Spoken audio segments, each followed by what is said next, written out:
શું આજની જનરેશન માટે એવી કોઈ હિસ્ટોરિકલ મેમરી ભાવનગર પાસે હજુ કોઈ છે કે જે એ દિવસની યાદ કરાવે અને પ્રાઉડ ફીલ કરાવે that we are belongs to Bhavnagar? જ્યાં ઘણા લોકો ઉંમર સાથે સ્લો થઈ જાય છે, ત્યાં આ વ્યક્તિ ઘણી બધી ચેલેન્જીસને લઈ અને એક્સેપ્ટ કરે છે અને એની સાથે ગ્રો કરે છે. મહારાજા કૃષ્ણકુમાર સિંહજીએ ભાવનગરનું ડેવલપમેન્ટ ખૂબ સારી રીતે કર્યું છે. ભાવનગરમાં આપણે એજ્યુકેશન કીધું, પણ એજ્યુકેશન હબ બનાવવું જોઈએ. એટલે ભાવનગરમાં ડિગ્રી એજ્યુકેશનના પ્લાન જો વધારે આવે તો એ સારું રહેશે. હા, એટલે એમ જે છે એ પહેલાં તમારા મગજમાં હોવો જ જોઈએ. હા, અને એની માટે ટાઈમ કાઢવો પડે. હા, કે તમે મેયર તરીકે, એક બિઝનેસમેન તરીકે અને એક મોડેલ તરીકે ભાવનગરમાં ખૂબ સારી એવી અલગ અલગ છાપ છોડી છે. પોઝિટિવ થિંકિંગ, ગુડ એટીટ્યુડ અને લોકો સાથેનો વાર્તાલાપ, જે યંગ જનરેશન ખુલીને વાત નથી કરી શકતા. હા, એટલે પછી આ અમુક ત્યાં સુધી સુસાઇડ સુધીના કેસ તમને જોવા મળે છે. Politics or business?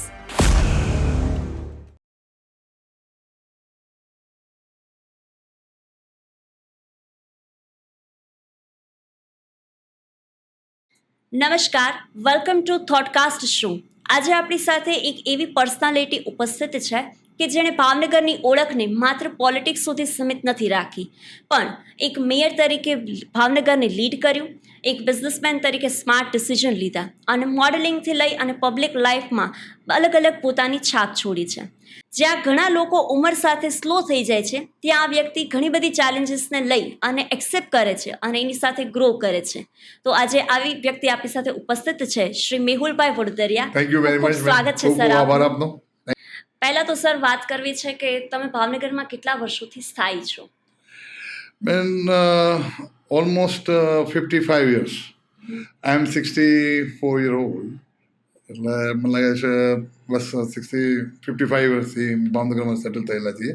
અચ્છા, તમે ભાવનગરને 50 વર્ષોથી નિહાળ્યું છે અને ભાવનગરનો વિકાસ તમારી નજરે તમે જોયો છે. તો એક વધુ સવાલ થાય કે ભાવનગર જે આજનું છે અને વર્ષો પહેલાંનું જે ભાવનગર છે, એ બંનેમાં તમને શું ચેન્જ દેખાય છે? અત્યારનું જે ભાવનગર છે એમાં ખૂબ સારું એવું બેન ઇન્ફ્રાસ્ટ્રક્ચર થયું છે. વસ્તી પણ વધારો થયો છે. વસ્તી જેમ વધતું જાય એમ ઇન્ફ્રાસ્ટ્રક્ચર બહુ સ્વાભાવિક રીતે આપણે વધારવું જ પડે. અને ભાવનગર જે છે, મહારાજા કૃષ્ણકુમાર સિંહજીનું જે રીતે એમનું વિઝન હતું, અને એ રીતે આજની તારીખમાં પણ એ વિઝન ભાવનગરના લોકો એન્જોય કરી શકે છે. આપ જુઓ તો બોર તળાવ, ત્યાંથી પાણી પૂરું પડે છે. ભાવનગરમાં ડ્રેનેજ સિસ્ટમ આવી આખી ગુજરાતમાં અંડરગ્રાઉન્ડ ડ્રેનેજ સિસ્ટમ ક્યાંય નહોતી. બરાબર. બીજું, એક આપણી પાસે રેલવે હતી, જે મહારાજા કૃષ્ણકુમાર સિંહજી રેલવે ચાલુ કરી અને બાપુ ગાડી કરી ભાવનગરથી મહુવા સુધી. તો અને અત્યારનું જે તમે જુઓ તો આપ જુઓ તો છેક અધેવાડા, અકેવાડા, આ બાજુ તમે જુઓ તો નવા બંદર બાજુ મોડેલ્સની જે ફેક્ટરી છે એ બાજુ જરૂર ડેવલપ થવા જઈ રહ્યું છે. અને 4 ટ્રેક રોડ, આટલા સરસ ગાર્ડન, ડિવાઈડરમાં પણ ખૂબ સારું એવું તમે પ્લાન્ટેશન તમે જોઈ શકશો. પ્લસ વોટર ટેન્ક કે દરેક એરિયામાં સારું એવું ચોખ્ખું પાણી પૂરું પાડે છે. ફિલ્ટરેશન પ્લાન્ટ જે પૂરું પાડવું એ ભાવનગર માટે ખૂબ જ સારી વાત કહેવાય. ભાવનગરમાં આમ જોઈએ તો ઘણા બધા સર્કલ છે અને ખાસ તો મહારાજાએ એ પરિવહનની એક વ્યવસ્થા બનાવેલી છે કે સર્કલ હોય તો દરેક વ્યક્તિને ખૂબ સરળતા રહે, ગમે ત્યારે એ શોર્ટકટ લઈને બીજા રસ્તેથી ડાયવર્ટ થઈ શકે છે. આ સર્કલમાં એક વડોદરિયા પાર્ક નામે સર્કલ છે. તો આ વડોદરિયા પાર્ક નામનું જે સર્કલ છે એ પાછળની સ્ટોરી શું છે? બેન, આપણે જે મને પૂછ્યું કે ભાઈ તમે કેટલા વર્ષોથી ભાવનગરમાં છો, હા, મેં આપને કહ્યું કે it is almost more than 50 years. જે વડોદરિયા સર્કલ છે એ એરિયામાં ભાવનગરનું એક પણ ડેવલપમેન્ટ નહોતું. એ જગ્યા અમે લગભગ આપ કહો તો 45 વર્ષ પહેલાં લીધેલી. અને ત્યાં ભાવનગરનો એન્ડ આવી જતો હતો. અને એ વખતે અમે રાખેલું વડોદરિયા પાર્ક નામ રાખ્યું હતું. એ પછી મારા જે કાકા છે Gunvantbhai Vadodariya, he was a freedom fighter. એટલે એમનું જ્યારે અવસાન થયું અને એ પહેલાં જ આમ તો અમે નામ રાખાવેલી લીધું વડોદરિયા સર્કલ. જે ફ્રીડમ ફાઇટર તરીકે શહીદ છે એની માટે અમે આ વડોદરિયા સર્કલ અમે ત્યાં નામકરણ કરવા પ્રયત્નો કર્યા હતા. અને કોર્પોરેશનમાં અમે એપ્લાય પણ કરેલું અને એ પ્રમાણે કોર્પોરેશન એમને સેન્કશન કર્યું વડોદરા સર્કલ કરવાનું. અચ્છા, એટલે પરિવારની લેગસીને તમે આગળ વધારી છે આ Yeah. રીતે. ખૂબ સરસ. Thank you, ખૂબ thank you, સરસ ma'am. વાત કહેવાય. હવે પછી મારે એ જાણવું છે કે ભાવનગરનો ઇતિહાસ છે હંમેશા વિઝનરી રહ્યો છે, અને જેમ તમે વાત કરી કે 50 વર્ષોથી તમે ભાવનગરમાં રહ્યો છો, એટલે તમને ખ્યાલ હોય તો કે અખંડ ભારત માટે જે સૌથી પહેલું રજવાડું સોંપનાર આપણા મહારાજા, નેક નામદાર મહારાજા કૃષ્ણકુમારસિંહજી પાલસિંહજી ગોહિલ, કે જેમણે દેશને સૌથી પહેલું રજવાડું સમર્પિત કર્યું અને લોકશાહીને રાજાશાહી કરતાં સર્વોચ્ચ માની. શું આજની જનરેશન માટે એવી કોઈ હિસ્ટોરિકલ મેમરી ભાવનગર પાસે હજુ કોઈ છે કે જે એ દિવસને યાદ કરાવે અને પ્રાઉડ ફીલ કરાવે that we are belongs to Bhavnagar? Maharaja કૃષ્ણકુમારસિંહજીએ ભાવનગરનું ડેવલપમેન્ટ ખૂબ સારી રીતે કર્યું છે. આપણે જેમ કહ્યું એમ સર્કલ સિટી, હા. બોર તળાવ, હમ. તખતેશ્વર, હા. પછી આપને કહું તો બાટન લાઇબ્રેરી, હા, એક્ઝેક્ટ. પછી બાટન લાઇબ્રેરી, તેમજ એવા ઘણા બધા હિસ્ટોરિકલ હેરિટેજ બિલ્ડિંગો ભાવનગરમાં આવેલા છે. ગાંધીજી પણ ભાવનગરમાં સામરદાસ હાડકોલ એમાં પણ એ પણ ભણેલા છે. હા. બીજું એક વસ્તુ આપને કહું કે 1939માં પ્રજા પરિષદનું અધિવેશન હતું હમ. ભાવનગરમાં. એમાં માનનીય સરદાર વલ્લભભાઈ પટેલ હા. એ અધ્યક્ષ હતા. હમ. ત્યારે સરદાર પટેલ સાહેબ ઓપન જીપમાં નીકળ્યા હતા અને એમાં ખૂબ જ ધમાલ થઈ હતી અને આપણા 2 શહીદો થઈ ગયા, જે જાદવજીભાઈ મોદી હમ. અને બચુભાઈ પટેલ. અચ્છા. આજની તારીખમાં પણ ખારગેટ ઉપર એ બંનેના સ્ટેચ્યુ રાખેલા છે. હા. અને એ પછી આપને કહું કે 1947માં જ્યારે ભારત દેશ આઝાદ થયો હમ. ત્યારે સરદાર પટેલ ભાવનગરમાં મહારાજા કૃષ્ણકુમારસિંહજીને મળવા આવેલા. ત્યારે વાટાઘાટો થઈ કે Bhavnagar was the first state to hand over to the Bharat, અખંડ ભારત માટે. યસ. બરાબર. તો એ વખતે એક મંચ કરાવવાનો હતો. એ મંચ જે છે, કારણ કે 1939ના જે ઘટના બની હતી હા. ત્યારે આ ઘટના આવી બને નહીં એ માટે મહારાજા સાહેબે અને સરદાર વલ્લભભાઈ પટેલ માટે એક મંચ બનાવ્યો હતો. એ બંને જણે મંચ ઉપરથી ડિક્લેર કર્યું અને એ મંચ આજની તારીખમાં પણ શિશુવારમાં માનભાઈ ભટ્ટ સાહેબે સાચવીને રાખ્યો છે અને અત્યારે એની આપણી માટે વાર્ષિક ગણી શકાય આપણે. હા, સૌથી મોટો વારસો કહેવાય. અને ભાવનગર છે એ પહેલું રજવાડું છે કે જેણે લોકશાહીના પાયા નાખ્યા છે, અને એ માત્ર મંચ નથી, એ એક ડિસિઝનની લેગસી છે જે ભાવનગર પાસે છે. યસ. તો હવે થોડીક એ વાત કરવી હતી કે આ સૌથી મહત્વનો સવાલ છે અને હર કોઈના મનમાં છે કે તમે પહેલાં પોલિટિક્સમાં એક્ટિવ નહોતા, પણ પછી તમે મેયર તરીકે સિટીને લીડ કર્યું. તો એવો કયો લાઈફનો ટર્નિંગ પોઈન્ટ આવ્યો કે સીધી લીડરશિપે તમને આ રિસ્પોન્સિબિલિટી માટે પસંદ કર્યા?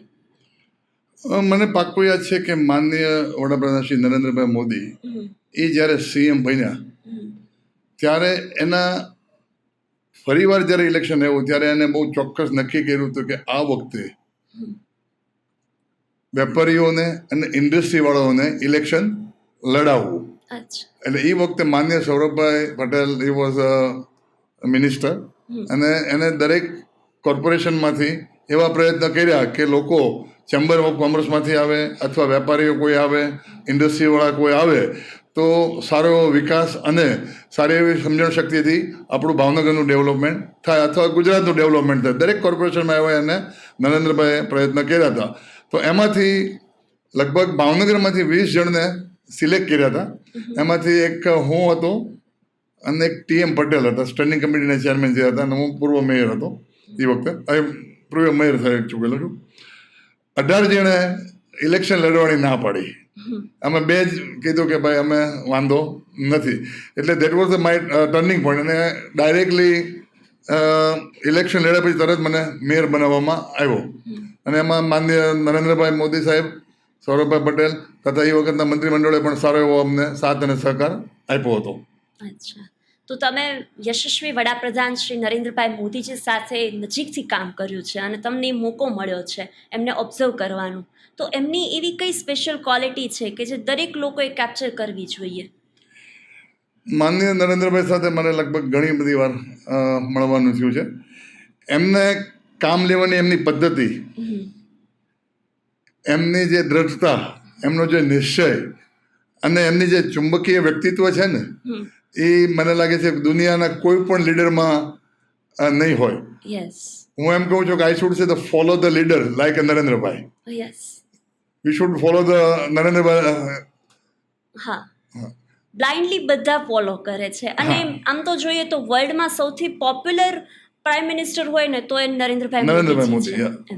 પણ ખાસ વાત એ વિચાર આવે કે જ્યારે પણ કોઈ એવી ક્રિટિકલ સિચ્યુએશન આવે, ભારત દેશમાં ઘણીવાર એવી ક્રિટિકલ સિચ્યુએશન આવે છે, પણ મોદીજી ક્યારેય પેનિક નથી થયા. એની પાછળ કઈ ક્વોલિટી છે એવી? પેનિક એટલા માટે એ એટલું બધું વિચાર કરીને, પ્લસ જે પણ જગ્યાએ કામ કરવા જઈ રહ્યા હોય તો એની પાસે પૂરેપૂરી ડિટેલ, એની પાસે એટલી સરસ ટીમ છે, રાજકીય ટીમ છે, ફાઇનાન્સ માટેની ટીમ છે, ડેવલપમેન્ટ માટેની ટીમ છે, અને પોતે 100% અભ્યાસ કરીને એ મિટિંગમાં જતા હોય છે, 100% વાત કરતા હોય છે. ધારો કે હું આપને એક એક્ઝામ્પલ આપું. અમને યાદ છે કે યશવંતરાયની બાજુમાં પારેખ સાયન્સ સિટી જે છે પીડી લાઇટ વાળા જે સંભાળે છે, એ જગ્યા માટે અમે લોકોએ બહુ પ્રયત્ન કર્યા હતા અને થોડુંક ત્યાં ડિસ્પ્યુટ પણ થયા હતા ઓપોઝિશન પાર્ટીના. અને નરેન્દ્રભાઈએ બહુ નક્કી જ કર્યું હતું કે ભાઈ મેહુલભાઈ, તમે કોઈ પણ સંજોગોમાં આપણે જગ્યાએ સાયન્સ સિટી કરવું જ છે. તો એ અહીંયા ભાવનગર સર્કિટ હાઉસ આવ્યા ને ત્યારે મને બોલાવેલો. આપ માનશો નહીં કે એની પાસે, મારી પાસે જેટલી ડિટેલ નહોતી ભાવનગરની સાયન્સ સિટી માટેની, એટલી માન્ય છે નરેન્દ્રભાઈ પાસે બધી ડિટેલ હતી. આ જગ્યા કોની છે, કેટલા વર્ષથી આ જગ્યાનો કબજો કોની પાસે છે, કયા નામે છે, એ બધી સાહેબને ખબર હતી. તો આ વસ્તુ જે છે આ તો બહુ નાની વસ્તુ કહેવાય, પણ સાહેબ તો નેશનલ લેવલ ઉપર, ઇન્ટરનેશનલ લેવલ ઉપર જ્યારે જતા હોય ત્યારે એની પાસે કેટલું બધું ડિટેલિંગ કરવું પડતું હશે. અને એની માટે ટીમ અને પોતાનું જે એમને આવડત અને how to get them work from the others, તો that is most important that he is doing. Yes, exactly. એટલે કે લોકો એડવાન્સ એટલા બધા છે કે ઘણીવાર એવું થાય કે આપણે પાછળ રહી ગયા છીએ એમ ઇન્ફોર્મેશનમાં. એમ ખૂબ સરસ. તો એમની સાથેની એવી કોઈ કન્વર્ઝેશન તમારી સાથે થઈ હોય કે જે તમને આજે પણ મોટિવેટ કરતી હોય? એક વસ્તુ છે કે નરેન્દ્રભાઈ સાહેબ જ્યારે મારે ત્યાં એક મારી ડોટરના મેરેજમાં આવ્યા હતા, તો મેરેજ ફંક્શન તો બરોબર છે, પણ નાના નાના બાળકો અને એમને જે રીતે એમની સાથેનો આટલા મોટા વ્યક્તિનો એમની સાથેનો જે એટીટ્યુડ છે ને, એટલો પ્રેમ ભર્યો, ભાવ ભર્યો હતો ને, અમને એમ થાય કે આટલા બાળકોને એટલી રીતે એમની સાથે વાત કરી શકે છે, કેટલા એને વહાલ કરે છે. તો આ વસ્તુ બહુ મોટી વસ્તુ કહેવાય. કારણ કે નહીં તો શું થાય, કોઈને વાત કરી 5 મિનિટ લઈને વયા જાય, he was there for about 30 minutes. તો આ વસ્તુ અમને બહુ લાઈફ ટાઈમ અમને યાદ રહી જાય એવી છે. મતલબ એ પોતાની એક એક મિનિટને બહુ સારી રીતે યુઝફુલ કરે છે અને હાઉ ટુ ડીલ પીપલ એ એમના પાસેથી ખૂબ સરસ રીતે શીખવા જેવું છે. અને નાની ઉંમરના હોય કે મોટી ઉંમરના હોય, દરેક વ્યક્તિ સાથે કઈ રીતે વાતચીત કરવી એમની પાસેની બેસ્ટ ક્વોલિટી છે. યસ. ધોલેરામાં જે સ્માર્ટ સિટી પ્રોજેક્ટ્સ આવી રહ્યા છે એનાથી ગુજરાતના મોટાભાગના શહેરોને લાભ થવાનો છે. ભાવનગરને એનો સૌથી મોટો લાભ કઈ રીતે થશે? બેન, આ ધોલેરાની વાત ઘણા વર્ષોથી ચાલી રહી છે અને હમણાં આપ જોશો તો છેલ્લા 4-1 વર્ષમાં તો બહુ ફાસ્ટેસ્ટ ડેવલપમેન્ટ ધોલેરા શહેરનું જવા થઈ રહ્યું છે. આજની તારીખમાં આપ જાણશો કે 4 થી 5 મહિનામાં ધોલેરા કાર્ગો એરપોર્ટ પણ ચાલુ થઈ જશે અને અમદાવાદથી ધોલેરા ખાલી આપ 40 મિનિટમાં, 35 થી 40 મિનિટમાં પહોંચી શકે છે. Same way Bhavnagar to Dholera વર્ષો 35 થી 40 મિનિટ.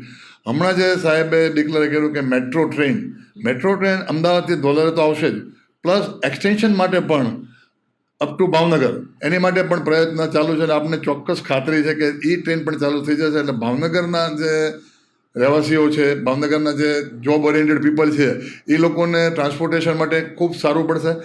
આપ જાણો છો કે અમદાવાદ અહીંથી જવું હતું ત્યારે 4-4, 4.5 કલાક જાય છે. અત્યારે you can rich in the 2 hours. Yeah. અને because of this Dholera they have develop like anything. અને હમણાં જે છેલ્લા ન્યૂઝ છે ગઈકાલે કે પરમદર્શન સાહેબ માનનીય વડાપ્રધાન જ્યારે નેધરલેન્ડ જઈ આવ્યા ત્યારે એને તાતા સાથે આપને કહું કે સેમિક કંડક્ટર ચિપ્સનો પ્લાન્ટ આવે છે, તો દેટ કોસ્ટ 91,000 કરોડનો પ્લાન્ટ છે બેન. ઓકે. તો એ માટે પણ ત્યાંની રોજગારી અને વર્લ્ડમાં આટલા વર્ષોથી ઘણા બધા દેશોએ પ્રયત્ન કર્યા. માનનીય પ્રધાન સાહેબ નરેન્દ્રભાઈ મોદી સાહેબે જે રીતે લઈ આવ્યા છે એ માટે ખાસ તો એમને સેલ્યુટ કરવું પડે અને ખાસ એમનો ખૂબ ખૂબ આભાર માનવો પડે.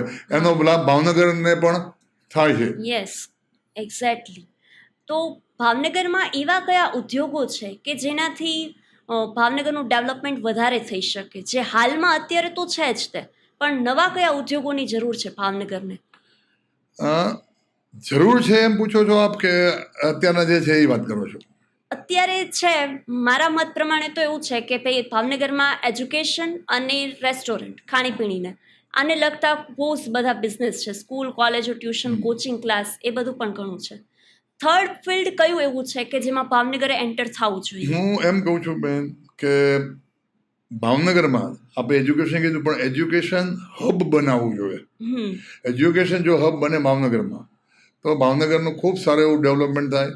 અને આજની તારીખમાં પણ મને બહુ પાક્કું યાદ છે કે કોમ્પ્યુટર સાયન્સ, સોફ્ટવેરનું અહીંયા ભાવનગરમાં ખૂબ સારું એવું એજ્યુકેશન મળી રહ્યું છે.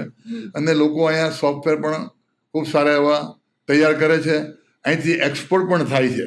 અને એજ્યુકેશન હબ ભાવનગર માટે એટલા માટે અનુકૂળ છે કે તમારા સેફટી બીજી બધા ગામ કરતાં હજી એવું દૂષણ ભાવનગરમાં પેસ્યું નથી. તમારા મા બેન દીકરો રાત્રે 2 વાગે રોડ ઉપર જઈ શકે. જગ્યા પણ બીજા કરતાં ભાવનગરમાં થોડી રિઝનેબલ રીતે મળી રહે. તો આ રીતે ભાવનગરમાં જો એજ્યુકેશન હબનું જો પ્લાનિંગ કરે અથવા તો કોઈ પણ બહારની ઇન્ટરનેશનલ યુનિવર્સિટી આવે તો એમની માટે પણ આ વસ્તુ ખૂબ સારી એવી ભાવનગરમાં ડેવલપ થઈ શકે. હા, કેમ કે ઘણીવાર એવું થાય છે કે સ્ટુડન્ટ છે ને 12th સુધી તો ભાવનગરમાં રહે છે, પણ પછી ડિગ્રી એજ્યુકેશન માટે તો એ ભાવનગર છોડીને જતા હોય છે. એટલે ભાવનગરમાં ડિગ્રી એજ્યુકેશનના પ્લાન જો વધારે આવે તો એ સારું રહેશે સ્ટુડન્ટ. ના બેન, એક આપને કહું ધ્યાન દોરું કે ડિગ્રી ભાવનગરના જે છોકરાઓ છે, એન્જિનિયરિંગ કોલેજ છે, યસ, મેડિકલ કોલેજ છે, બરાબર.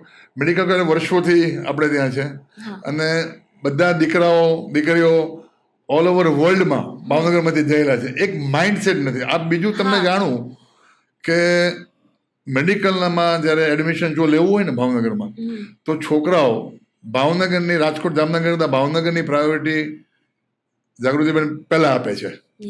હા, કારણ કે ભાવનગરમાં મેડિકલમાં એટલા માટે થાય કે આપણી સિવિલ હોસ્પિટલ એને લગભગ ઓલમોસ્ટ 1200 બેડનું છે. સારો એવો એનો ઇન્ફ્લો મળી રહે છે, એજ્યુકેશન સારું મળી રહે છે. પ્લસ બીજી કોઈ એવી ભાવનગરમાં દૂષણ પેસેલા હોતા નથી. તો અને એજ્યુકેશન સ્ટાફ પણ મેડિકલ કોલેજનો ખૂબ સારો છે અને ખૂબ સિનિયર છે અને ખૂબ સારા સારા ડૉક્ટરો ભાવનગરમાંથી બહાર ગયેલા છે. એ જ રીતે એન્જિનિયરિંગ કોલેજમાં એન્જિનિયરિંગ બહુ વર્ષો જૂની થયેલી છે. એટલે લોકોને એવું છે કે માઇન્ડસેટ નથી કે મારા છોકરાઓ તો બહાર જ જવા જોઈએ. તો એ એક મગજમાંથી એ આપણે કાઢી નાખવું જોઈએ. હવે તો સારી સારી પ્રાઇવેટ યુનિવર્સિટી પણ આવવા માંડી છે અને સારા એવા પરિણામો પણ આપણને મળી રહ્યા છે બેન. ઓકે, તો ભાવનગરને મેટ્રો સિટી લેવલ પર લઈ જવું હોય તો બીજા કયા એવા બિઝનેસ છે કે ઓપોર્ચ્યુનિટી છે ભાવનગરમાં? અત્યારના જે બેન આપ જુઓ ને તો અલંગ, અત્યારે જે છે અલંગ ઇન્ડસ્ટ્રી છે ને એ ખૂબ સારી એવી છે. એને જે લગતી હોય બિલેટ્સ બનાવવાના, સળિયા બનાવવાના, પાટાપટ્ટી બનાવવાના, તો એ ઇન્ડસ્ટ્રી પણ અત્યારે ખૂબ સારી છે. ઓક્સિજનના પ્લાન્ટ હોય છે. તો આ બધા જે પ્લાન્ટ છે Alang related, steel industry related. હવે વચ્ચે આપણે સ્ક્રેપ યાર્ડનું પણ પ્લાનિંગ કરવા જઈ રહ્યા હતા, તો દેટ ઇઝ ઓલ્સો ગુડ. બીજા ભાવનગરમાં એવા ઘણા ઉદ્યોગો છે, ફાઉન્ડ્રી ઉદ્યોગો, કે ફાઉન્ડ્રી ઉદ્યોગો લોકો અહીંથી લગભગ મોર દેન 40-50 કન્ટ્રીમાં એક્સપોર્ટ કરતા હોય છે અને ખૂબ પ્રિસિશન પાર્ટ હોય છે.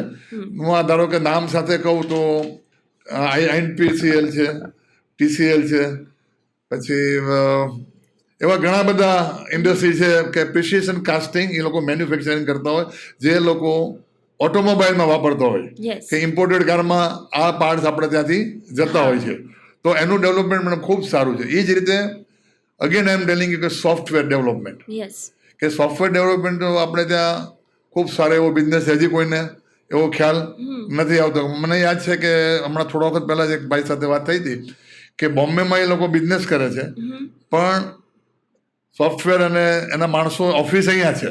અચ્છા કારણ કે હવે તો ટેકનોલોજી એટલી બધી સરસ થઈ ગઈ છે, એટલે એમને સવારથી સાંજ સુધીમાં એમનું જે કંઈક વર્ક ફ્રોમ હોય એમ વર્ક ફ્રોમ ભાવનગર, હા તો એ લોકોને શું થાય છે કે મેન ભાડું બહુ ઓછું હોય, પગાર ધોરણ અહીંયા ભાવનગરમાં ઓછો હોય નાના સિટીના પ્રમાણે, તો અને બીજું ટ્રાન્સપોર્ટેશન ટાઈમ બચી જાય છે. હા તો આ ઉદ્યોગો પણ ભાવનગરમાં ડેવલપમેન્ટ કરવા જેવા છે. એક્ઝેક્ટ બીજું ત્રીજો ઉદ્યોગ છે અત્યારે મારા હિસાબે રેડીમેડ ગાર્મેન્ટનો.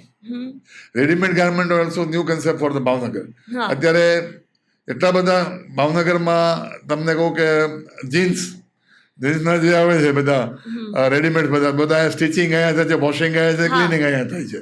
એ તો આ માણસોની નહીંતર ભાવનગરમાં વર્ષો પહેલાં જહાંગીર વકીલ મિલ હતી, સાજ મિલ, અને ભાવનગર જે ટેક્સટાઇલમાં પણ ખૂબ સારું એવું કામ કરતા હતા. મારી પોતાની ફેક્ટરી પણ ટેક્સટાઇલમાં પાર્ટ્સ બનાવવાની હતી.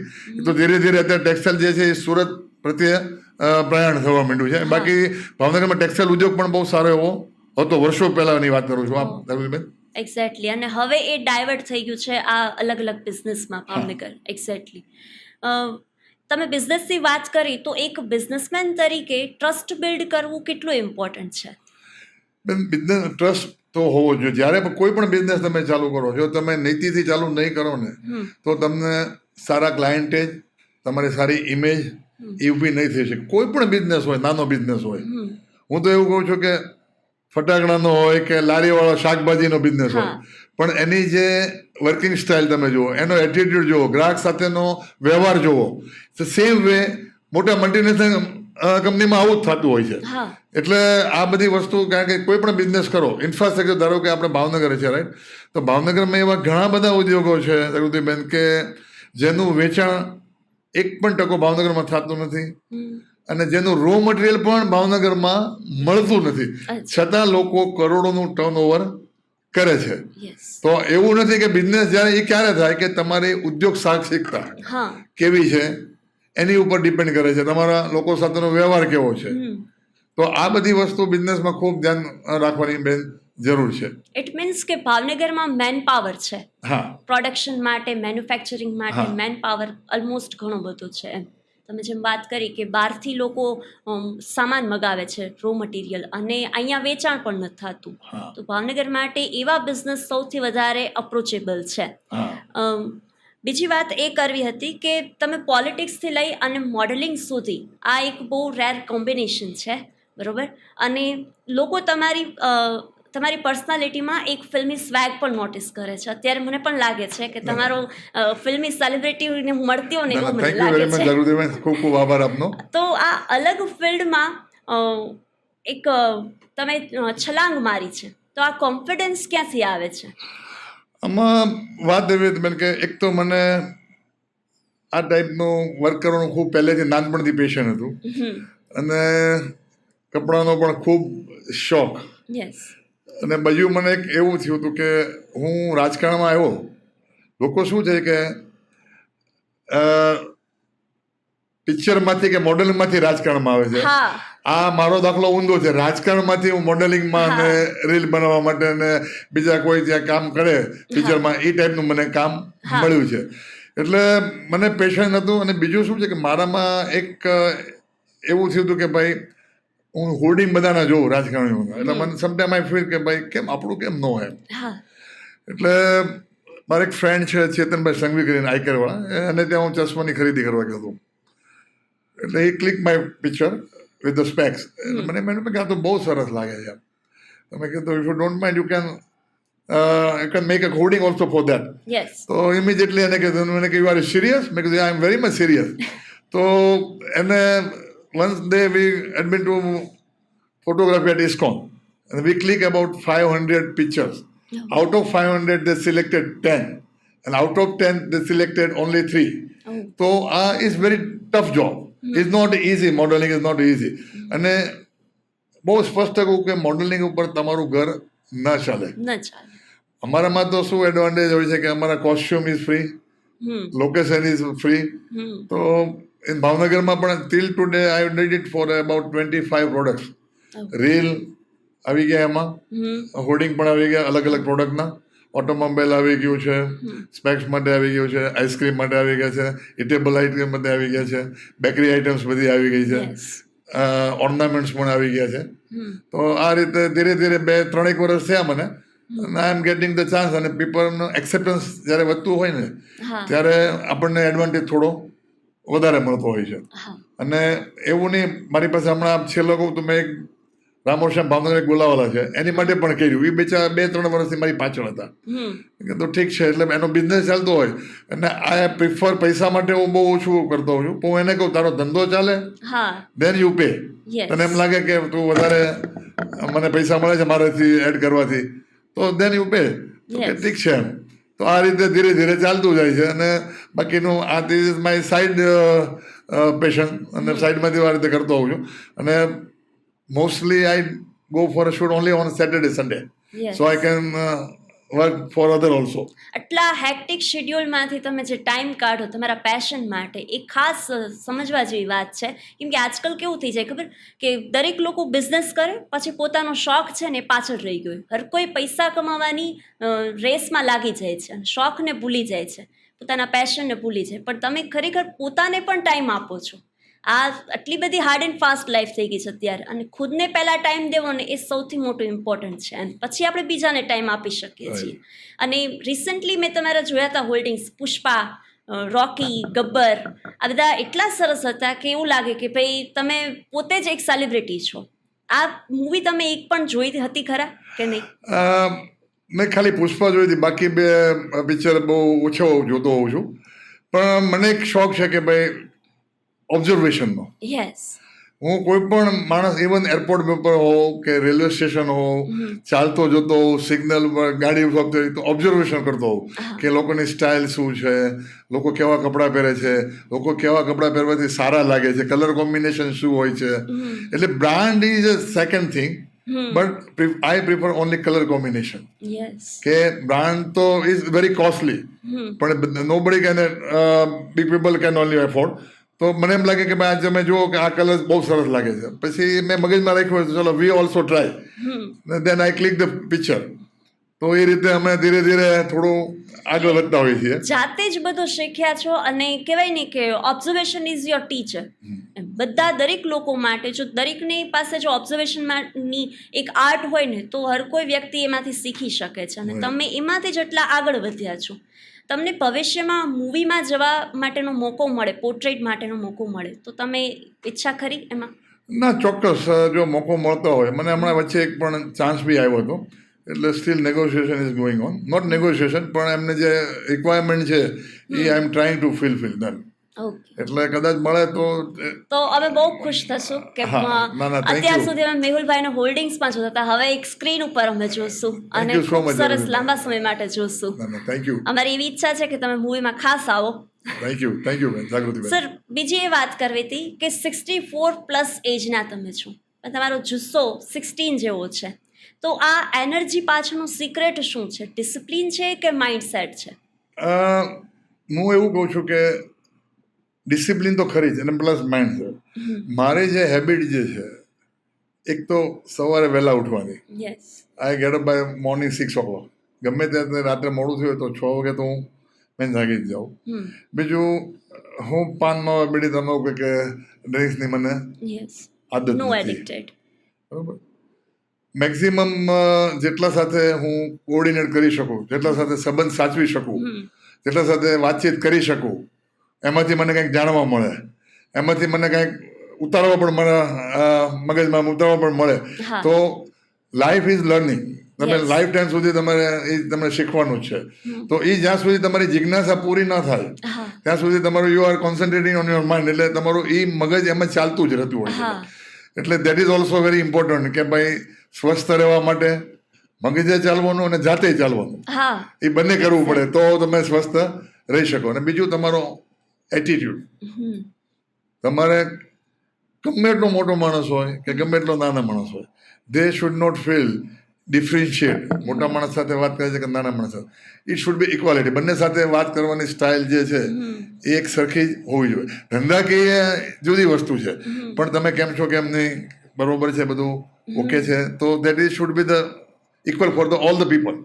એક્ઝેક્ટલી. એટીટ્યૂડ છે ને એ તમારા ઉપર ડિપેન્ડ છે કે તમારી પર્સનાલિટી કેવી બને છે. એટીટ્યૂડ તમારો એટલો સારો હશે તો સામેની વ્યક્તિ તમારી પર્સનાલિટીને જરૂર એ નોંધ કરશે જ તે એમ. આજનું યુથ જે રીલ્સ અને શોર્ટકટમાં સક્સેસને શોધે છે અને ગ્રાઉન્ડ રિયાલિટી ઘણી બધી અલગ હોય છે, તો એમને પ્રેક્ટિકલ ગાઈડન્સ શું આપશો કે જેથી એ ડિરેક્શન ન ગુમાવે? હું બહુ ચોક્કસ જાગૃતિબેન કહીશ જનરેશનને કે તમારો પહેલાં તો એમ નક્કી કરો કે તમે શું કરવા જઈ રહ્યા છો. Don't change frequently. યસ. તમે એકવાર નક્કી કર્યો એ કરો જ તમે. હા. બરાબર. બીજી વાત એવી છે કે તમારી લિવિંગ સ્ટાઇલ થોડી ચેન્જ કરો. હું આપને કહું કે સવારે વહેલા ઉઠવાનું રાખો, મોબાઈલનો ઉપયોગ કરો જરૂર હોય ત્યાં જ કરો. આડી અવળી જગ્યાએ કે એમાં ટાઈમપાસ માટે ન કરો, નોલેજ માટે કરો, દેટ ઇઝ ઓકે.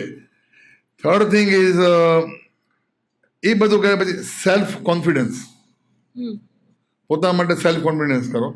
તમે જ્યારે, હું આપને કહું કે સવારે તમે જ્યારે જાગો છો ત્યારે તમારી દિનચર્યા ચાલુ કરો છો વહેલા ઉઠીને, બરાબર.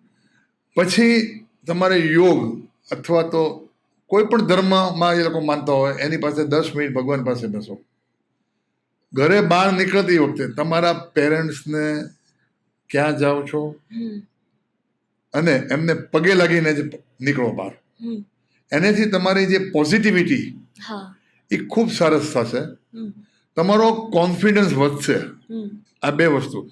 અને હું મને ચોક્કસ ખાતરી છે, તમે કોઈ પણ યંગને એક યુઝને કહેશો જરા કે યુ ફોલો ધીસ, અને again you ask after 20 days and you will get 100% positive result. I am very much sure. Exactly. આજનું યુથ છે ને એ રીલ્સમાં ઘણા બધાને એવું હોય કે ભાઈ રીલ્સ મૂકી તો વ્યૂઝ કેટલા આવ્યા, લાઇક કેટલી આવી, એમાં સૌથી વધારે આગળ રહે છે.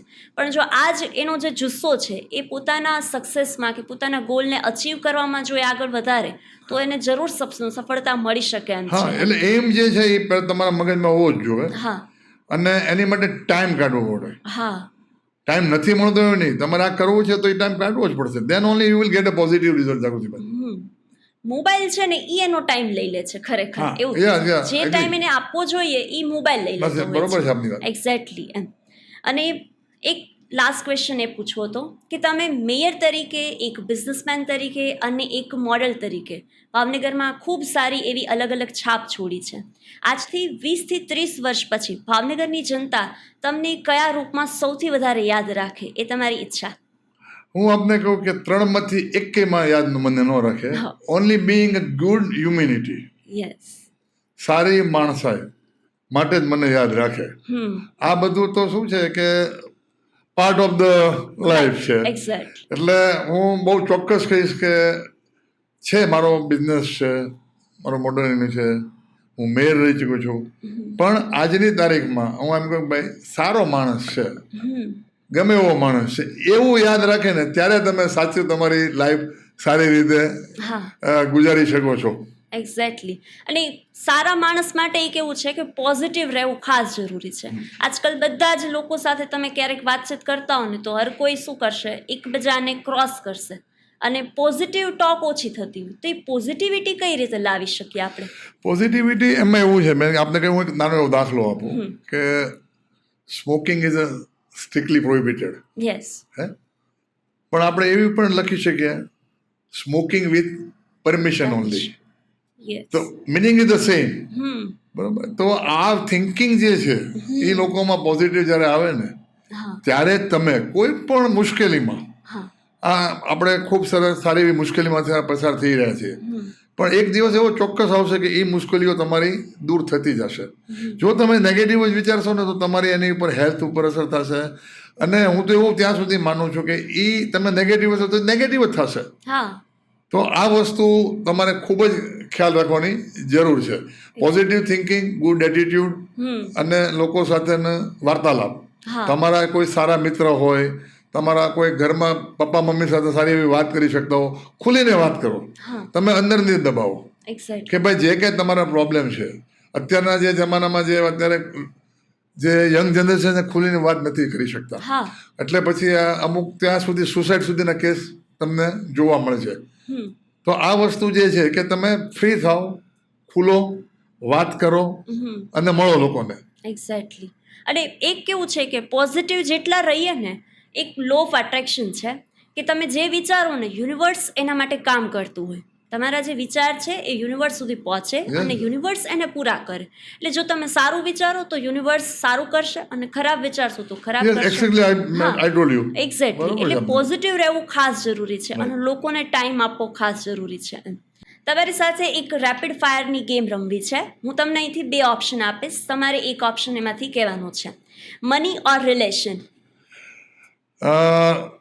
રિલેશન. અને એમાં એટલા માટે હું ફરી વાર કહીશ આપને કે એમાં મની તો જરૂર છે પણ relation is more important. Okay. Risk લેવું કે સેફ રહેવું? રિસ્ક લેવું. Politics or business? Business. Okay. Leader or learner? Learner. Exactly. Success or peace? Peace. Brand or personality? Personality. Planning or action? Action. Okay. Power or respect? Respect. Experience or education? Experience. And last, opportunity wait કરવી કે create કરવી? Create કરવી. Exactly. અને તમારી લાઈફમાંથી અમે શીખીએ છીએ કે તમે ઘણી બધી ઓપોર્ચ્યુનિટી ખુદ માટે અને બીજા લોકો માટે ક્રિએટ કરો છો. Sir, thank you so much. Thank you. મજા આવી. ખૂબ ખૂબ આભાર આપનો. હા. મને આ તબક્કે મને જે બોલવાની તક આપી, તમે મારી સાથે વાર્તાલાપ કર્યો, હા તે માટે મને એવું લાગે છે કે લોકો જે જોશે એને પણ થોડું ઘણું એમને શીખવા મળશે. એવું તો મારે ન કહેવાય, હું તો બહુ નાનો છું, ના. પણ એમને જાણવા મળશે એમ કહેવાય મારે.